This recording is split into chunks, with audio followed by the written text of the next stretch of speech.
जो आपने अभी कमेंट कहा था कि मुझे आपकी एक्चुअली पोजीशन समझ नहीं आती। आप क्या आपका आपका क्लेम है कि आप एवोल्यूशन को बिलीव नहीं करते, लेकिन आप फिर भी माइक्रो को बिलीव करते हैं, जैसे कि कैट्स एंड डॉग्स हैं, मतलब डिफरेंट टाइप ऑफ मॉडिफिकेशंस आई है, उसको आप कहते हैं कि वो एवोल्यूशन की बेस पे आई हैं। डॉग्स जो हैं, जैसे जितने भी ब्रीड्स हैं, वो एवोल्यूशन के लाइक इवॉल्व किया है over a period of time, selective pressure डाल के, जो ह्यूमंस ने उन पे सेलेक्टिव प्रेशर डाला है कि इस डॉग को जरूरी इसके साथ है। जरूरी नहीं है, नेचुरल नहीं भी तो हो सकता है। आपका आपका क्या व्यू है कि आप किस टाइप की एवोल्यूशन को एक्सेप्ट करते हैं? Thank you. पहले तो मैं आपका शुक्रिया अदा करूंगा कि ये आपका जो पढ़ा लिखा तरीका है ये हमें अच्छा लगता है कि फतवे के बजाय आप पूछ लेते हैं। आपकी कम्युनिटी में बड़े कम लोग हैं जो ऐसा करते हैं, सो थैंक यू आपने पूछा। मेरा व्यू बड़ा सिंपल है कि हम माइक्रो एवोल्यूशन की टर्म लूजली यूज़ करते हैं, मैं भी करता हूँ, लेकिन एक्चुअली इसका मतलब एडेप्टेशन है कि जो इंट्रा स्पीशी एक तगय्युर है, चेंज है, उसका बहुत ज़्यादा एविडेंस पाया जाता है, उसमें कोई प्रॉब्लम नहीं है। जैसे आपने डॉग्स का बताया, बहुत सी उनकी किस्में हैं, बिल्लियों की बहुत सी किस्में हैं, इंसान हैं, इवन इंसान मुख्तलिफ इलाकों में मुख्तलिफ उनके, कहीं कद कद ज़्यादा हैं, कहीं कद कम है, कहीं नाक नथने बड़े हैं, कहीं छोटे हैं, कहीं रंग सफ़ेद है, कहीं काला है। या sure, I mean that those things are perfectly fine. लेकिन मेरा प्रॉब्लम है जो डार्विनियन इवोल्यूशन के एक मॉर्फोलॉजिकल शिफ्ट, इससे प्रॉब्लम है। और दूसरे इसकी जो अनफाउंडेड असर्शंस हैं कि ये सारे का सारा ऑटोमेटिकली होता है, और इनकम्पैटिबिलिटी है साथ उसके कि नेचर इनडिफरेंट है, लेकिन नेचर केयर करती है इतनी कि आपकी उन म्यूटेशंस को सिलेक्ट कर लेती है जो कि बेनिफिशियल होती हैं, without even explaining the mechanism कि वो कैसे प्रिडिक्ट करती है कि ये बेनिफिशियल कैसे होंगी in in future, given the fact कि फिनोटाइप तो बहुत बाद में आता है जीनोटाइप के। ये बेसिक प्रॉब्लम्स हैं। इसके अलावा वो चीज़ें जो डायरेक्टली इवोल्यूशन को रिफ्यूट करती हैं साइंटिफिकली स्पीकिंग, जैसे जेनेटिकली स्पीकिंग प्रोहिबिटिव टाइम है, जियोलॉजिकल माफी चाहूँगा, प्रोहिबिटिव टाइम है, जो हमारे जीनोम की लिमिटेशंस हैं and so fourth. Of course वो तो अपनी जगह पे डायरेक्ट कॉन्ट्रोडिक्शन है, लेकिन ये जो क्लेम्स हैं बजाते खुद, चूंकि इनके कोई साइंटिफिक एविडेंस नहीं है, इसलिए मैं इनको नहीं मानता। तो आप कह रहे हैं इन क्लेम्स की कोई साइंटिफिक एविडेंस नहीं है, तो मुझे आप बड़ी खुशी होगी अगर आप दे सकें तो। तो जो एकेडमिक पेपर्स हैं, इनके ऊपर जो लिखा होता है कि भाई कि अब जैसे कि जैसे आप भी एक्सेप्ट करते हैं, मैं भी एक्सेप्ट करता हूँ कि किसी भी फील्ड के जो एक्सपर्ट्स होते हैं उनकी ओपिनियन लेनी चाहिए, और जैसे आप भी इस चीज़ में बिलीव करते हैं कि इजमा, जैसे कि इस्लामिक स्कॉलरशिप का भी एक इजमा होता है, ठीक है, जी जी। कि कोई हदीस है, अब आप कहेंगे कि भाई इस हदीस का ये मतलब नहीं है, मैं कहूँगा नहीं इसका ये मतलब है, लेकिन एक इजमा ऑफ स्कॉलरशिप का जो होगा उस हदीस के बारे में, उसको अथॉरिटेटिव समझा जाएगा, राइट? आप श्योर एग्री श्योर। करेंगे ठीक है। तो इस्लाम के किसी भी हुक्म पे, यस आई हाँ, डू। क्योंकि इजमा में आप भी एक्सेप्ट करते हैं, जब इवन दो आपकी ओपिनियन डिफरेंट हो सकती है कि आप ना एक्सेप्ट करें कि भाई ये इस स्कॉलर को मैं नहीं मानता, या इजमा को इसको मेरी सेंसिबिलिटी के साथ नहीं आता, लेकिन फिर भी आप एक्सेप्ट करेंगे क्योंकि इजमा ने उसे। कॉन्सेप्ट है तो इजमा का, उसको मैं मानता हूँ, ट्रू, जी सही जी। बात है। सो इन दैट सेम लाइन में मैं आपसे पूछूंगा कि अगर आप एक, जैसे मैं भी इसमें क्वालिफाइड नहीं हूँ, आप भी उस तरह नहीं है, क्योंकि आप भी बायोलॉजिस्ट नहीं है, ना तो आप एवोल्यूशनिस्ट हैं, तो both of us are not on the level of that level. तो हम लोग क्या करेंगे, ये क्वेश्चन को किसी बड़ी एवोल्यूशनिस्ट अच्छी और बात है। बायोलॉजिस्ट के सामने रखेंगे, जो जो उस कम्युनिटी की कंसेंसस है कि भाई जो स्कॉलर्स हैं इसके बारे में, उन्होंने अगर इसके बारे में रिसर्च, अब जैसे आपने मेंशन किया ऑस्ट्रोपिथेकस और ये वो जो नाम है, आप जी उनके नामों को एक्सेप्ट क्यों कर रहे हैं? वो भी तो वही साइंटिस्ट जो एवोल्यूशनिस्ट हैं, उन्होंने कहा है कि जी। देर के एक फॉसल मिला है जिसको उन्होंने ये नाम दिया। आपने उसके फॉसल की उनकी ये वाली बात को क्यों एक्सेप्ट कर लिया कि वो ह्यूमनॉइड स्केलेटन है? आप कह सकते हो कि भाई मैं तुम्हारी इस बात को भी नहीं कर रहा। इस तरह तो आप फिर जो आप कहते हो कि सेल में ये डिवीजन हुई, ये वही, आप बोल सकते हो मैं तुम्हारी ये सेल की बात को क्यों एक्सेप्ट करूं? माइक्रोकॉन्ड्रिया है, आप बोलो मैं माइक्रोकॉन्ड्रिया को नहीं एक्सेप्ट करूंगा क्योंकि ये बायोलॉजिस्ट कहते हैं।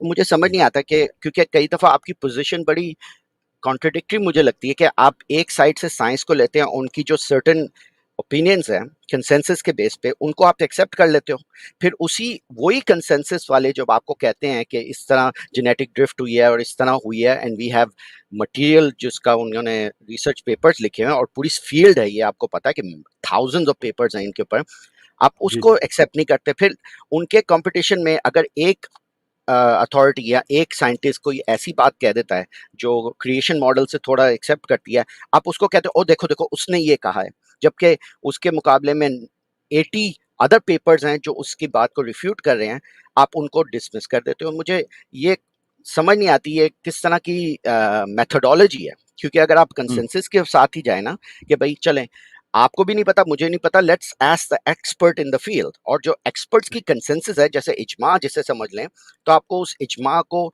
क्रेडेंस देना पड़ेगा। आप एक एक आई चलें, थिंक ठीक है, जैसी साहब मैं आपका ये ज्यादा पॉइंट आ गया, आपका ये जी पॉइंट आ जी गया जी कैसर जी भाई, अब इस जा पे बात कैसर करें। भाई जवाब दे दें जी।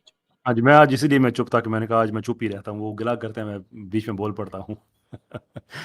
अच्छा जी, आप पीछे से शुरू करते हैं जहाँ से आपने कहा कि इजमा को मैं मानता हूँ, या ट्रू इजमा को मैं मानता हूँ, लेकिन इजमा के रूल्स हैं। इजमा किस स्टेज पे आता है, that is the question we need to ask. यानी कि जहाँ पे हम सबूत ढूंढ रहे हैं ना, बेसिकली ये पूरी साइंस है एक ये। हम कुरान को देखते हैं, वहाँ से अगर हमें चीज़ ना क्लियर हो हदीस को देखते हैं, वहाँ से चीज़ क्लियर ना हो तो हदीस की फर्दन जांच पड़ताल करते हैं, जो उसकी चेन ऑफ नरेशन है उसको अलहदा से खंगालते हैं, जो उसका मतन है उसको अलहदा से खंगालते हैं, फिर देखते हैं कि कुरान के साथ क्लैश करती नहीं, यानी कि सारा करते करते करते करते फाइनली हम इजमा तक जाते हैं। आप जो साइंटिस्ट्स हैं ये डायरेक्ट इजमा से स्टार्ट करते हैं, दैट्स प्रॉब्लम नंबर वन। मुझे साइंस से कोई प्रॉब्लम नहीं है, लेकिन जो बातें आप कर रहे हैं इसका ताल्लुक साइंस से है ही नहीं, इसका ताल्लुक साइंटिज्म से है, जो कि एक फिलॉसफी है जो ये कहती है कि साइंस के ज़रिए ही हम हर चीज़ को जान सकते हैं, और उसके अंदर एक हिडन मैसेज ये है कि जो कोई साइंटिस्ट कहते हैं आप उनकी बात को मान लें। एग्जांपल के तौर पे मैं आपको बताऊं कि एक दफ़ा एक खातून है, ये यूट्यूब पे आपको क्लिप मिल भी जाएगा, जिन्होंने रिचर्ड डॉकिंस से एक क्वेश्चन किया, और रिचर्ड डॉकिंस ने आगे से कहा कि where have you got your degree from. तो उसने आगे से कहा कि यानी कि बात यहीं पे आ गई है कि मैं आपसे सवाल करूं तो आगे से मेरे सवाल के जवाब में ये कहा जाएगा कि तुम साइंसदानों में तुम्हारी बात मान जाऊं, यानी कि मान ले मैं तुम्हारी बात पे। Is this where it has come down to. और जितने भी साइंटिज्म के प्रोपोनेंट्स हैं वो यही चाहते हैं कि साइंस को क्वेश्चन ना किया जाए, that is the problem. Royal society जो कि जैसे नेचर है ऐसे ही साइंटिफिक पब्लिकेशन का नेचर के पार का इदारा है। दुनिया में दो ही बड़े इदारे आप कह सकते हैं कि एक नेचर पब्लिशिंग है और दूसरी ये रॉयल सोसाइटी है। रॉयल सोसाइटी जो है इनका मोटो बड़ा ज़बरदस्त है, वो है न्यूलियस इन वर्बा, कि टेक नथिंग ऑन अथॉरिटी। आपको कोई आदमी कहता है ना जो बात साइंस में कहता है, don't take it on authority कि इसको 100 लोग कह रहे हैं, 200 लोग कह रहे हैं, 1000 लोग कह रहे हैं या करोड़ लोग कह रहे हैं, या कौन कह रहा है, कितनी बड़ी डिग्री है उसके पास। You take nothing on authority, क्योंकि साइंस की नेचर ये है। That is why scientific consent, अगर आप फिलोसफी और साइंस को पढ़ते हैं तो साइंटिफिक कंसेंट को माफी चाहूंगा साइंटिफिक कंसेंसस को ऑलमोस्ट एक गाली समझा जाता है कि साइंस में कंसेंसस कहां से आ सकता है, क्योंकि that defeats the nature of science. कि अगर कंसेंसस हो गया तो उसमें डेवलपमेंट रुक जाती है, डेवलपमेंट रुक जाए तो फिर साइंस की जितना एज एन एंटरप्राइज ये है कि इसमें से कोई किसी को भी चैलेंज कर सकता है, ये सारे का सारा खत्म हो जाता है। तो ये आपकी दूसरी बात का जवाब है कि जो इजमा जो है, पहली बात ये थी कि इजमा से स्टार्ट नहीं करना चाहिए, दूसरी बात ये है कि अगर इजमा है तो you take nothing on authority. आप क्वेश्चन करते हैं, मैं क्वेश्चन करता हूँ। आपने एक आपने पर्टिकुलर हवाला दिया था, माइटोकॉन्ड्रिया का दिया था आपने। अ, जी, माइटोकॉन्ड्रिया का मेरा एग्जांपल इन द सेंस था कि जो भी आप एवोल्यूशनिस्ट की साइड से जो इंफॉर्मेशन आती है उसमें से आप सर्टेन थिंग्स को कहते हाँ हैं, ठीक है, ठीक है। मैं उसका एग्जाम्पल माइटोकॉन्ड्रिया मतलब कि सेल या आरएनए नहीं है, डीएनए ठीक जो मैं भी, समझ। इज जी जस्ट एग्जांपल। जी जी। मैं उसी की एग्जांपल आपको दे देता हूँ।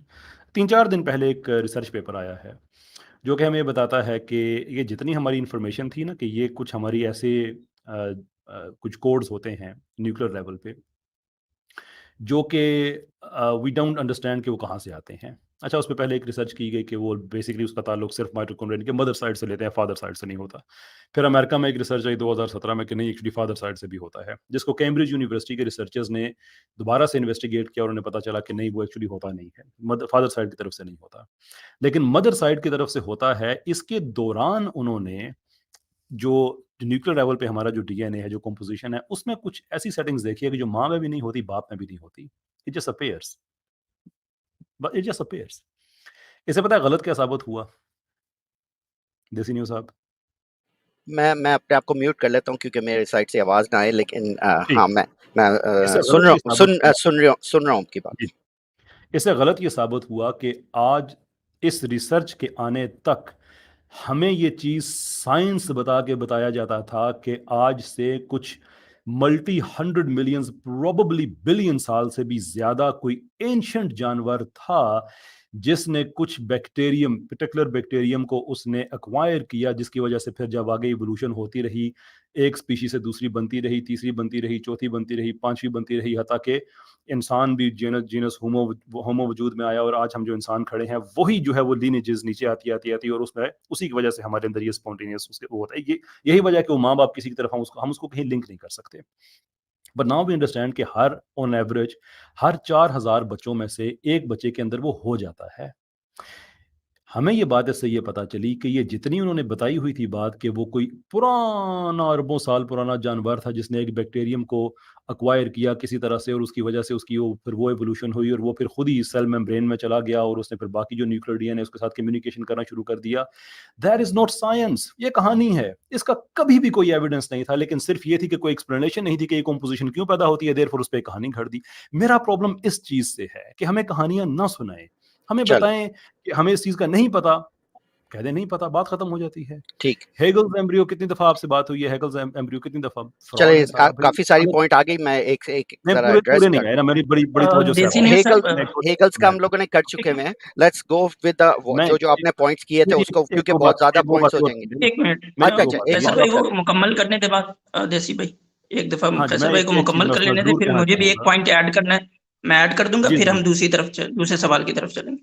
जी जी बिल्कुल इंशाल्लाह जी। मैं ये जो चीज़ मैं देसी न्यूज़ साहब मैं आपकी खिदमत में पेश करना चाहता हूँ कि हमें जब ये बताया जाता है कि ये साइंसदान अगर कहते हैं तो उसको मान लें, तो फिर देखें, मैं ज़ाती तौर पे बहुत सी चीज़ों के बारे में आपसे मुख्तलिफ राय रखता हूँ, लेकिन एक ज़माना ये था कि साइंस वाले जो राय रखते थे वो खुद साइंसदान भी वो राय नहीं रखते, क्योंकि अगर हम इस चीज़ को मान लें कि अगर साइंसदान एक चीज़ कह रहा है या उनका कोई कंसेंसस हो गया है जो कि फिलॉसफी ऑफ साइंस में पॉसिबल ही नहीं है, तो फिर हमें मानना पड़ेगा कि कायनात जो है ये 1927 तक हमें जब बताया जाता था साइंसदानों की जो कंसेंसस था कि ये सारे का सारा जो है ये जो मैं भी चाहूंगा जो कायनात है ये अजली है, इटर्नल है, वो गलत बात थी। यूजेनिक्स मूवमेंट के पीछे साइंस थी, हजारों लोगों का कत्ल किया इन लोगों ने, नस्बंदी कराई, नस्लें रोकी, सुपीरियर जो अपना ह्यूमन रेस है वो एक साइंटिफिक आइडिया था। हिटलर उसी से इंस्पायर्ड था 1920s में, जिसकी वजह से कुछ 6 मिलियन लोग, 60 लाख लोग मर गए। उसके पास बड़े बड़े साइंटिस्ट होते थे। यानी ऐसा नहीं हो सकता कि साइंटिस्ट को चीज कह देते हैं तो वो ठीक हो जाती है। You have to challenge, you have to ask. आखिरी चीज इसमें कि खुद डार्विन के जमाने में एक अल्फ्रेड रसल और डार्विन के अलावा कौन सा प्रोमिनेंट साइंटिस्ट था जो कि इवोल्यूशन को मानता था? उस वक्त कंसेंसस ये था कि नहीं, तख्लीक हुई है। इक्का दुक्का थे, लेकिन मेन प्रोमिनेंट पे ये दो ही लोग थे। तो कंसेंसस को अगर हमने मानना था तो उस इवोल्यूशन को उस वक्त हम गलत मान लेते। So you have to ask, आप ईमान नहीं लेके आ सकते हैं चीजों पे, and that is all I do. जब मुझे जवाब नहीं मिलते हैं, और आपने कहा एक चीज कही कि मैं किसी एक साइंटिफिक पेपर को मान जाता हूं, बाकियों को नहीं मानता। मैं उस एक को भी इसलिए नहीं मानता कि वो मुझे अच्छा लगता है, इसलिए मैं उसको मानता हूं कि उसमें जो सवालात उठाए जाते हैं वो इस तरह के होते हैं कि हम उन सवालों का जवाब हमें कहीं मिलता नहीं है। फिर हम देखते हैं कि एवोल्यूशनिस्ट उन सवाल करने वालों के साथ करते क्या हैं। रिचर्ड स्टर्नबर्ग, 2 PhD उस आदमी के पास, बायोलॉजिस्ट हैं, कैरियर तबाह कर दिया। गंटर बैकली का कैरियर तबाह कर दिया। कितने और साइंटिस्ट ऐसे हैं उनका कैरियर तबाह कर देते हैं।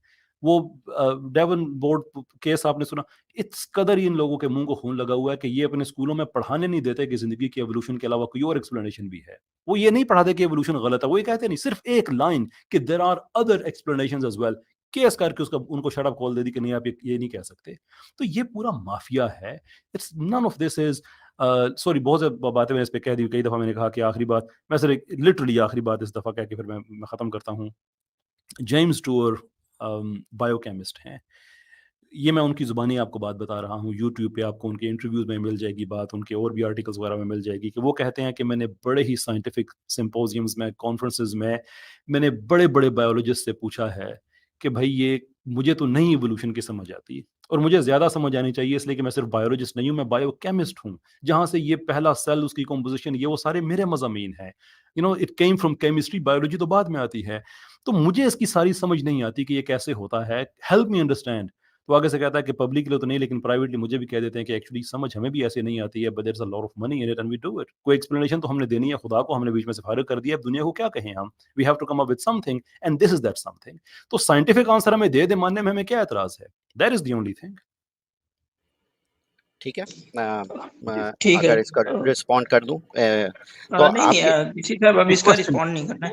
अब हमें आगे चलना है दूसरी तरफ, और आगे जाने से पहले मैं ये कह दूं कि आपने एक जो सेकंड, इजमा इन्होंने इतनी इजमा की सारी बातें, तारीफ, एक सेकंड, उन्होंने इतनी सारी बातें की, मैं रिस्पॉन्ड भी नहीं करूं? जैसे ये नहीं सब मेरी आपसे देखें डिबेट भाई, हम यहाँ मतलब एक दूसरे से अगर इस तरह से रिस्पॉन्ड करते रहेंगे और क्वेश्चंस करते रहेंगे तो बहुत लंबी बात नहीं हो नहीं, जाएगी। मेरी बात तो सुने। ठीक है, उन्होंने इतने सारे क्लेम्स किए हैं और इतने सारे क्लेम्स के अंदर इतनी सारी बातें कर दी हैं, और जो जिसके अंदर फैक्चुअली बहुत सारी चीजें इनकरेक्ट थी, तो आप लाइक रिस्पॉन्ड करके उसको आगे पैस ऑन कर देंगे एज इफ जो उन्होंने कहा है वो करेक्ट है, तो that is not actually fair, because that is kind of miss information in that sense कि अगर आप एक एक करके इतने सारे अपने पॉइंट रखते हैं, गिश कैलप फैलेसी होती है कि आप एक साइड देसी एकदम। भाई उन्होंने बहुत सारे पॉइंट्स नहीं रखे, उन्होंने सिर्फ 2 पॉइंट्स रखे हैं। नहीं नहीं, एक ये कि अच्छा साइंस चले में मैं, कुछ कंसेंसस टाइप की, चले इजमा टाइप की कोई चीज होती नहीं है, अगर फैक्चुअल रॉन्ग है तो एक से, बता दें आप। चले फिर उन्होंने मुझे दूसरा टाइम, पॉइंट ये रखा। चले मुझे टाइम दे दें कि भाई इतनी टाइम में मैं रिस्पॉन्ड कर दूं, फिर मैं फारिग हो जाता हूँ, तो इस तरह चलें तो ठीक अच्छा है, अब लगेगा ना कि आपके मैं पास रिस्पॉन्ड कर दूं। ठीक 60 सेकंड से 60 ये सेकंड में आप जैसे रिस्पॉन्ड ये सब वो जो आपने बताया ना कि फैक्चुअल गलतियां की हैं, मुझे वो हाँ फैक्चुअल फैक्चुअल, जरूर क्योंकि आप क्या सिर्फ 60 सेकंड्स में मैं बोल रहा हूँ, या मेरे पास थोड़ा टाइम है कि आपने इतनी सारे पॉइंट्स किए उनको किसी तरह, क्योंकि ये आपकी मैं रिस्पॉन्ड करना देसी चाह रहा हूँ कि, साहब 60 अच्छा सेकंड चले नहीं, ठीक 1 है, मिनट बहुत है। चले फैक्चुअली अगर किसी चीज को चले आपको हाईलाइट चले करना है कि 60, ये फैक्चुअली रॉन्ग है तो हाँ 1 मिनट बहुत फैक्चुअली, है करने चले सही है, मैं फैक्चुअली में कह देता हूँ। पहली बात आपने बोला साइंटिज्म, साइंटिज्म सारे साइंटिस्ट जो है वो इसमें एक्सेप्ट नहीं करते, तो आपने एक यूनिवर्सल बोल दिया कि नहीं, साइंटिज्म एक चीज है, उसको वो एक कैसे के धब्बा जैसे लगाने का, डिस्क्रेडिट करने का। दूसरी बात मैंने आपने आपका बोला, कहा है, सबका नहीं कहा है। आप एक सेकंड, मेरा टाइम ना लेना, मेरा टाइम नहीं, ना आप ले टाइम ले मुझे, लीजिएगा, फालतू मुझे के चीजें रिस्पॉन्ड आपकी करने दे। रिस्पॉन्सिबल बता रहा हूँ ना। हाँ, मैं पॉइंट अब टू ये पॉइंट देखिए चलते हैं, आपने आप मुझे टाइम रोक लेकर दिया, चलिएगा। मैंने आपके पूरे कॉन्वर्सेशन में आपको नहीं रोका था, क्योंकि एक फ्लो होती है ना, अब आप बीच में मेरे रोक देंगे मोहतरम, मेरा फ्लो खराब हो जाएगा ना, तो मुझे मेरे रिस्पॉन्ड एक करने दे, फिर आप आप रिस्पॉन्ड, रिस्पॉन्ड कर दीजिएगा। अच्छा चलें, आप आपकी मान चले लेते ठीक हैं, है, करें। ठीक है। दूसरी बात आपने बोली रिचर्ड डॉकर ने ये बोला, उसको उसने ये जवाब दिया, इसका कहते हैं एनेक्डोट। ओके, एनेक्डोटल एविडेंस तो मैं भी आपको 100 दे सकता हूँ, ऐसी कोई ये कोई एविडेंस नहीं होती, ठीक है, एनेक्डोट के ऊपर। तीसरी बात आपने बोली असम्पशन के, कि भाई उन्होंने ये स्टोरी डाल दिया। आप भी साइंटिस्ट को जानते हैं कि ये स्टोरी नहीं होती, कोई ऑब्जर्वेशन होती है, उसके ऊपर एक हाइपोथेसिस क्रिएट किया जाता है, उस हाइपोथेसिस को आप स्टोरी बना दें या उसको स्टोरी का नाम दे दें, दैट्स फाइन। लेकिन जो साइंस है काम ही इस तरह करती है, एक ऑब्जर्वेशन होती है, उस पर एक थ्योरी या थीसिस बनाई जाती है और फिर उस थीसिस को टेस्ट किया जाता है। आप भी इसको जानते हैं, लेकिन आप उसको मिसरिप्रेजेंट कह रहे हैं कि कहानी बना दी।